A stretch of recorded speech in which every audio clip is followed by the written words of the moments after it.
Доброго времени суток, дорогие телезрители! В эфире НВК Саха, программа про авто 14. Мы обсуждаем темы и поднимаем вопросы, которые касаются безопасности дорожного движения. В студии работает Руслан Ачиров. В течение следующих 25 минут вас ждет много интересной и полезной информации. Итак, смотрите в сегодняшнем выпуске. Статистика происшествий. Что случилось на дорогах республики за последнюю неделю? Наказание за езду в состоянии алкогольного опьянения. Насколько можно лишиться прав? Жалоба в ГАИ. На что можно пожаловаться? Как подать обращение и в какие сроки его рассмотрят? Что считается умышленным сокрытием номерных знаков? Автотюнинг по закону. Что можно и что нельзя менять в своей машине. Повторение – мать учения. Правила дорожного движения в нашей студии проверит участница проекта «Инкюле», финалистка конкурса «Мисс Новая Якутия» Виктория Том. А в начале выпуска предлагаем вашему вниманию обзор происшествий на дорогах нашего региона. На автомобильных дорогах республики с 24 по 30 ноября зарегистрировано 11 дорожно-транспортных происшествий, где травмировано 16 человек, один из них несовершеннолетний. Так, 24 ноября в городе Алдан водитель транспортного средства Toyota Caldina совершил наезд на мальчика 2011 года рождения, переходившего проезжую часть в неположенном месте.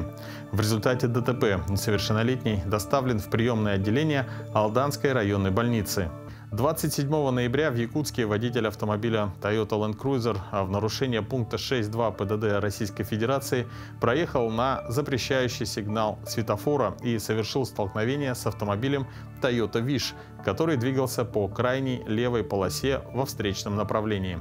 От удара Toyota Land Cruiser по инерции наехал на стоящий автомобиль Toyota Crown, а также сбил пешехода. В результате ДТП телесные повреждения получили водитель Toyota Wish, пассажир Toyota Crown и пешеход. 28 ноября в Якутске водитель Toyota Wish, не уступив дорогу автомобилю Infiniti FX35, совершил столкновение. В результате ДТП произошло возгорание автомобиля Toyota Wish. Пострадавших нет. При проверке документов выяснилось, что виновник ДТП получил водительское удостоверение 1 день назад. Водителям, которые сели за руль впервые, да и не только, рекомендуется быть внимательными и строго соблюдать правила дорожного движения. А проезд на запрещающий сигнал светофора не просто административное правонарушение, а действие с потенциально необратимыми последствиями. Помните, безопасность на дороге зависит от взаимного уважения и соблюдения правил всеми участниками движения.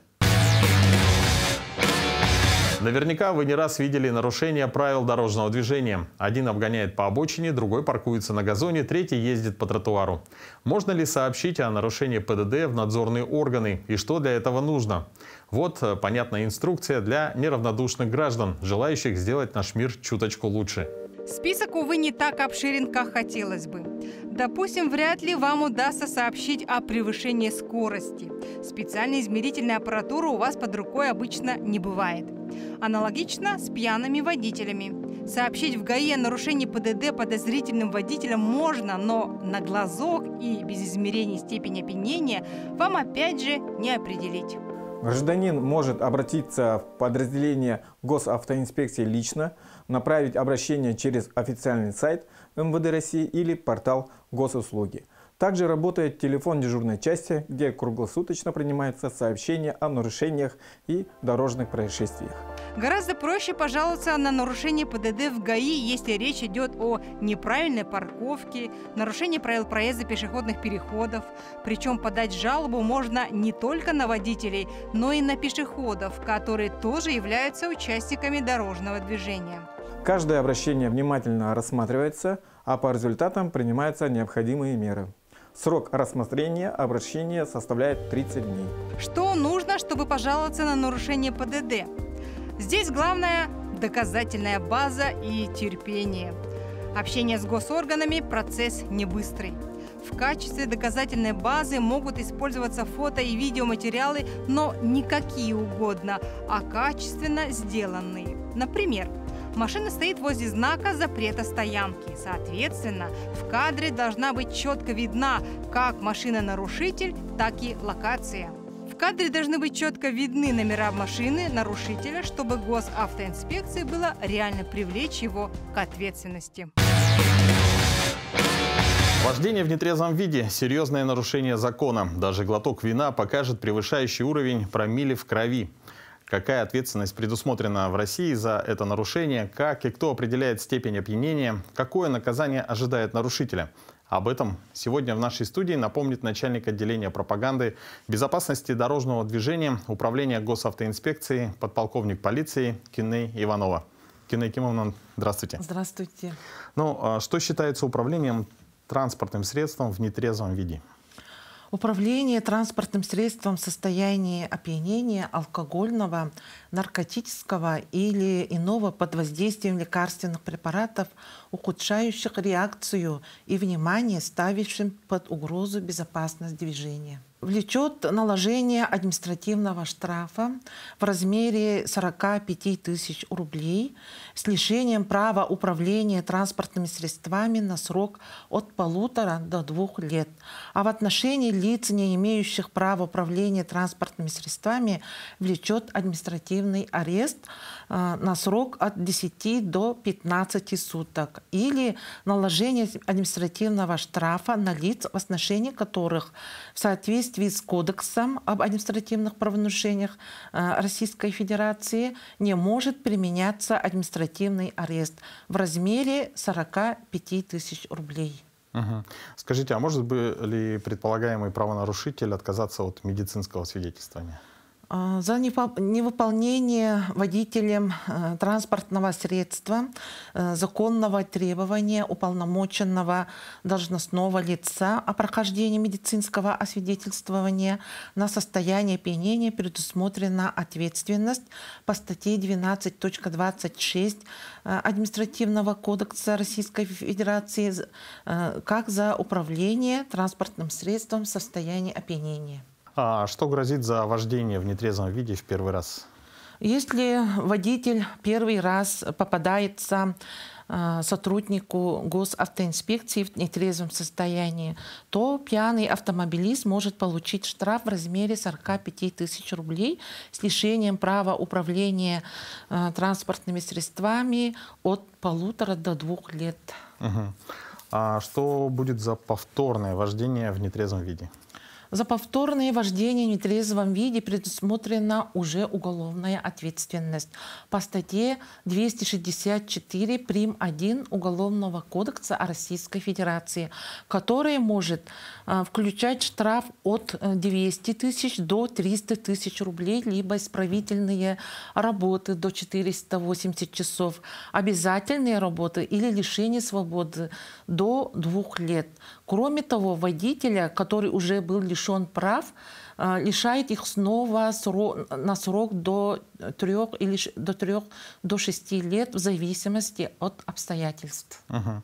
А что будет в случае, если, например, владелец автомобиля передаст управление нетрезвому водителю? За передачу у руля пьяному водителю, владельцу автомобиля, грозит штраф 45 тысяч рублей с лишением водительских прав на срок от 1,5 до 2 лет. Угу. Если нетрезвый водитель попался и, соответственно, у него нет водительских прав, что бывает в этом случае? Их могут арестовать на срок до 15 суток, оштрафовать на 45 тысяч рублей, автомобиль поставить на штрафстоянку. В случае повторного нарушения возможно уголовное наказание и конфискация автомобиля. А как вернуть права после лишения за нетрезвое вождение? Чтобы вернуть права после лишения за нетрезвое вождение, необходимо пройти медкомиссию, сдать экзамен по ПДД, а затем дождаться окончания срока лишения и подать заявление в госавтоинспекцию. Важно также погасить все штрафы. Угу. И какие законы регулируют штрафы и лишение прав за нетрезвое вождение? Штрафы госавтоинспекции регулируются Кодексом Российской Федерации об административных правонарушениях, особенно его главой 12, посвященной административным правонарушениям в области дорожного движения и также правилами дорожного движения Российской Федерации. Кеней Кимовна, грядут новогодние дни. Может быть, ваши пожелания участникам дорожного движения? Да, у нас впереди новогодние и рождественские праздники. В связи с этим, уважаемые водители, всем хочется сказать, чтобы вы были очень внимательными на дорогах. Сейчас очень поедет много машин в торговые центры, в оптовые базы. Надо смотреть свой груз и закрывать хорошо свое транспортное средство. Прежде чем ехать в дальний путь, надо обязательно проверить исправленность технического состояния своего автомобиля в теплом месте. Также сейчас у нас начнутся туманы, да, и на дорогах могут мешать выхлопные газы от больших грузов. Поэтому будьте очень внимательны. И обязательно надо быть внимательным и ответственным при перевозке детей. Сейчас много будут соревнований, конкурсов, праздников для детей. Поэтому убедительно просим соблюдать правила движения, перевозки детей. И обязательно требуем, так как сегодня я рассказала вам о требованиях и ответственности за нетрезвое вождение, не садитесь за руль автомобиля в нетрезвом состоянии. Спасибо. Ну а я напоминаю, что у нас в гостях был начальник отдела пропаганды и безопасности дорожного движения Управления госавтоинспекции Кюней Иванова. К сожалению, на дорогах встречается множество непорядочных водителей, которые намеренно скрывают госномера своего автомобиля, пытаясь избежать ответственности за нарушение ПДД или штрафа за сокрытие номеров на парковке. Такие товарищи пускают в дело все, что попадется под руку. От снега, грязи и листвы на улице до специально приготовленных листков бумаги, дисков, магнитов и даже различных спреев и светоотражающих наклеек. Однако нельзя забывать, что за сокрытие номеров предусматривается денежное наказание в размере 5000 рублей или лишение прав на срок от 1 до 3 месяцев. При обнаружении инспектором таких нарушений направляется ориентировка, а сведения о транспортном средстве вносятся в специальную программу «Паутина», которая в нужный момент подаст сигнал, и оператор тут же передает информацию о месте нахождения и предполагаемом маршруте движения нарядам дорожно-патрульной службы. Потенциал «Паутины» позволяет вычислить такие автомобили по всей стране, во всех регионах. Так, статья 12.2 Кодекса Российской Федерации об административных правонарушениях устанавливает ответственность за управление транспортным средством с нарушением правил установки государственных регистрационных знаков. Согласно части 1, водителю грозит штраф в размере от 500 рублей либо предупреждение за управление автомобилем, у которого государственный регистрационный знак не соответствует требованиям государственного стандарта, либо нельзя прочесть его на расстоянии 20 метров. Днем оба номера должны быть хорошо видны, а ночью обязательно задний номер. Либо номер нестандартный, либо шрифт нестандартный, размер, цвет. Также может быть нарушена целостность покрытия, если знаки установлены с нарушением, например, используются неправильные крепления, либо номер закрыт объектом, бампером, либо установлен под сильным углом, перекрашен, либо деформирован. Согласно второй части, штраф 5000 рублей или лишение водительских прав на срок от 1 до 3 месяцев грозит за езду без номеров. Также, если номер расположен в непредусмотренных для этого местах, например, под ветровым стеклом, либо управление транспортным средством с видоизмененными, либо позволяющих их видоизменить или скрыть с помощью пленок, наклеек, шторок и других материалов. Если грязь или снег закрывают номер автомобиля, и при проверке инспектор решит, что это было сделано намеренно, а не по причине погодных условий, водитель будет наказан в соответствии с частью 2. Наказание в данном случае применяется даже если в момент остановки автомобиля никакие средства для сокрытия не использовались. Лишиться прав можно даже за отсутствие одного из госзнаков. Часть 3 предусматривает штраф за установку на автомобиль заведомо поддельных номеров. И в этом случае предусмотрено наказание в виде лишения прав от 1 года до 1,5 лет. Одни хотят сделать машину более мощной и проходимой, другие улучшают ее для внешнего лоска. Но не каждую переделку можно узаконить. Красный цвет фар или шины, которые не соответствуют модели транспортного средства, сделает авто неисправным. О том, как зарегистрировать автотюнинг по-новому, расскажем в нашем следующем сюжете, где эксперты не только объяснят, как законно изменить свой транспорт, но и что делать, если вы купили машину с переделками. Чтобы зарегистрировать автомобиль с изменениями в госавтоинспекции, нужно пройти несколько процедур согласования и собрать документы по выполненным работам. Что нужно сделать гражданину? Во-первых, обратиться в аккредитованную испытательную лабораторию и получить заключение предварительной технической экспертизы конструкции автомобиля о возможности внесения изменений. Во-вторых, подать заявление через портал госуслуги и получить разрешение на внесение изменений в конструкцию в ГАИ. Госпошлина составляет 3000 рублей. Разрешение придет в личный кабинет на госуслугах. Внести изменения в конструкцию транспортного средства.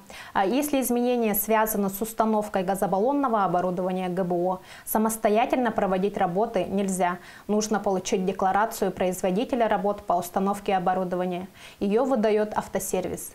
Далее гражданин обращается в испытательную лабораторию и получает протокол проверки безопасности и конструкции транспортного средства после внесенных в нее изменений.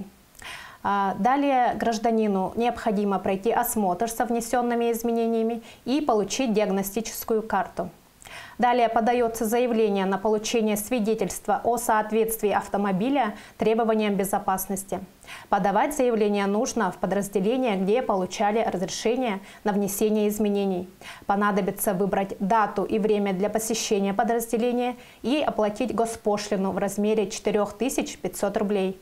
Далее приходите в подразделение госавтоинспекции, инспектор осмотрит автомобиль, проверит оригиналы документов и выдаст свидетельство о соответствии изменений в конструкции транспортного средства. Обратиться в госавтоинспекцию в течение 10 дней, чтобы внести изменения в регистрационные данные автомобиля. Вам поставят особые отметки в свидетельство и в паспорт транспортного средства. С удовольствием хочу приступить к нашей постоянной и любимой многими рубрике, в которой горожане проверяют свои знания о правилах дорожного движения. По традиции наш экспресс-тест состоит из 10 вопросов, а ответит на них сегодня участница проекта «Инкуле», финалистка конкурса «Мисс Новая Якутия» Виктория Том. Виктория, здравствуйте. Здравствуйте. У нас традиционный вопрос всем участникам. Какой у вас стаж вождения? 11 лет. 11 лет. Ну что, у нас будут 10 вопросов на экране, и нам нужны будут ваши 10 ответов. Итак, первый вопрос. Разрешено ли вам поставить автомобиль на стоянку в этом месте? Варианты ответов: разрешено. Второй вариант: разрешено, если при этом не будут созданы помехи для движения маршрутных транспортных средств. И третий вариант: запрещено. Запрещено. Запрещено. Вариант номер 3. Принято. Следующий вопрос. При движении в условиях тумана расстояние до предметов представляется. Варианты ответов: больше, чем в действительности. Второй вариант: соответствующим действительности. И третий вариант: меньшим, чем в действительности.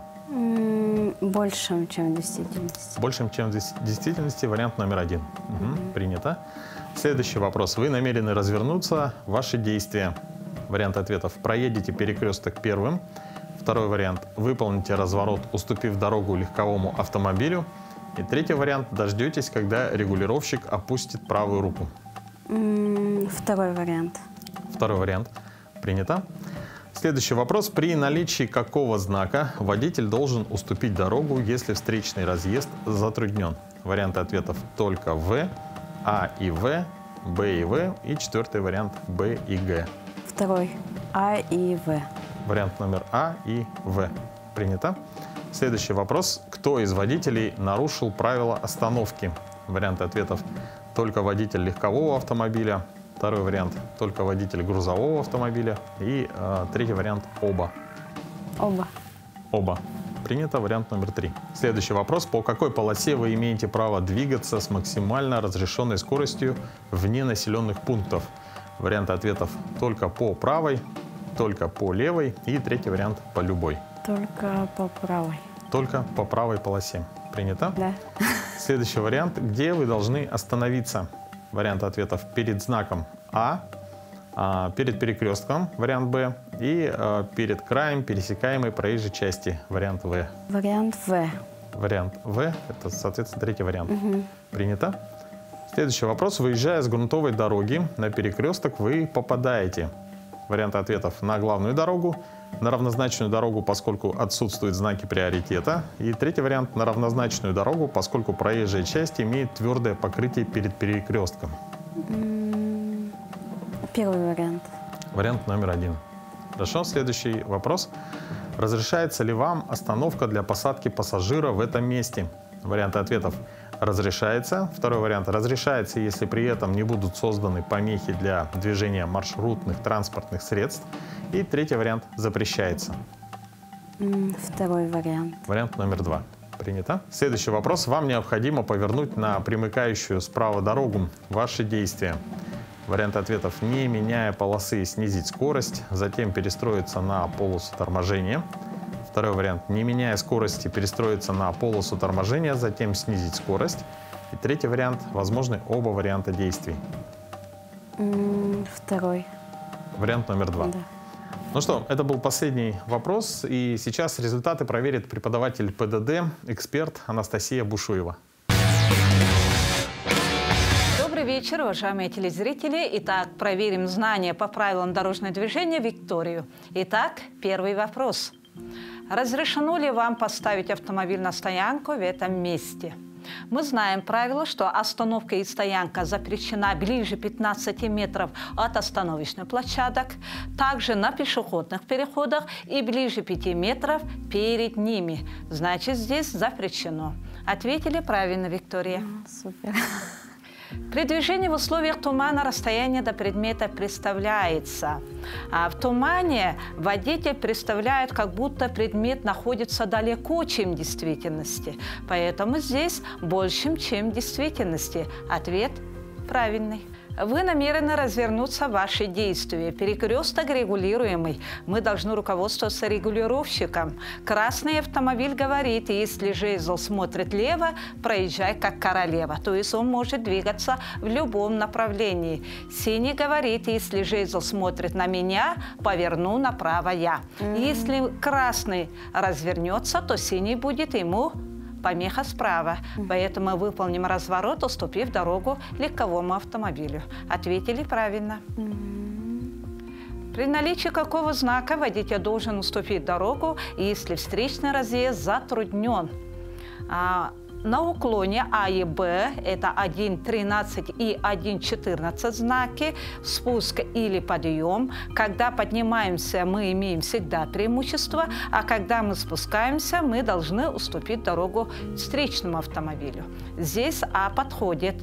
В и Г эти знаки у нас устанавливаются на узких участках дорог. В преимущество встречного движения, Г преимущество перед встречным движением. Значит, уступаем знак В, потому что преимущество имеет встречка. Ответ А и В тоже правильно ответили. Кто из водителей нарушил правила остановки? У нас установлен знак 5.1 автомагистраль. На автомагистрали у нас остановка запрещена. Мы можем остановиться только в специально отведенных местах, где установлен знак 6.4 парковка. Значит, здесь оба нарушили. Тоже правильно ответили. По какой полосе вы имеете право двигаться максимально разрешенной скорости вне населенных пунктов? Здесь автомобиль занял левую полосу. Вне населенного пункта по левой полосе мы не двигаемся. Поэтому здесь автомашина должен перестроиться на правую полосу, потому что вне населенного пункта двигаемся только по правой полосе. Здесь только по правой. Тоже правильно ответили. Где вы должны остановиться? Если у нас знак 2.5 движение без остановки запрещено совместно со стоп-линией, то мы должны остановиться у стоп-линии. Но здесь стоп-линии нету, поэтому мы должны остановиться перед краем пересекаемой проезжей части. Тоже правильно ответили. Выезжая к грунтовой дороге на перекресток, вы попадаете. Дорога с твердым покрытием по отношению к грунтовой, твердая дорога будет главной. Значит, мы выезжаем на главную дорогу. Тоже правильно ответили. Ответ 1. Разрешается ли вам остановка для посадки пассажира в этом месте? Здесь, где остановка маршрутных транспортных средств, мы можем остановиться для посадки-высадки, но при этом не должны создаваться движения маршрутных транспортных средств. Здесь запрещен разворот, здесь запрещен задний ход. Здесь вы правильно ответили. Вам необходимо повернуть на примыкающую справа дорогу, ваши действия. Значит, здесь транспортное средство едет по основной полосе. Если нам нужно направо, мы должны занимать правую полосу, и эта полоса называется полоса торможения. Поэтому, не меняя скорости, перестроиться на полосу торможения только перед поворотом, снижаем скорость. Ответ 2. Тоже правильно ответили. Итак, Виктория ответила на все вопросы правильно. Были заданы темы проезд перекрестков, сигналы светофора и регулировщика, а также дорожные знаки. Уважаемые водители, правила дорожного движения – это закон дороги, поэтому каждый водитель должен его соблюдать, быть внимательным и осторожным. Удачи на дорогах. До свидания. Вот и подошла к концу наша передача. Дорогие телезрители, будьте бдительны, соблюдайте правила дорожного движения и берегите себя. До новых встреч!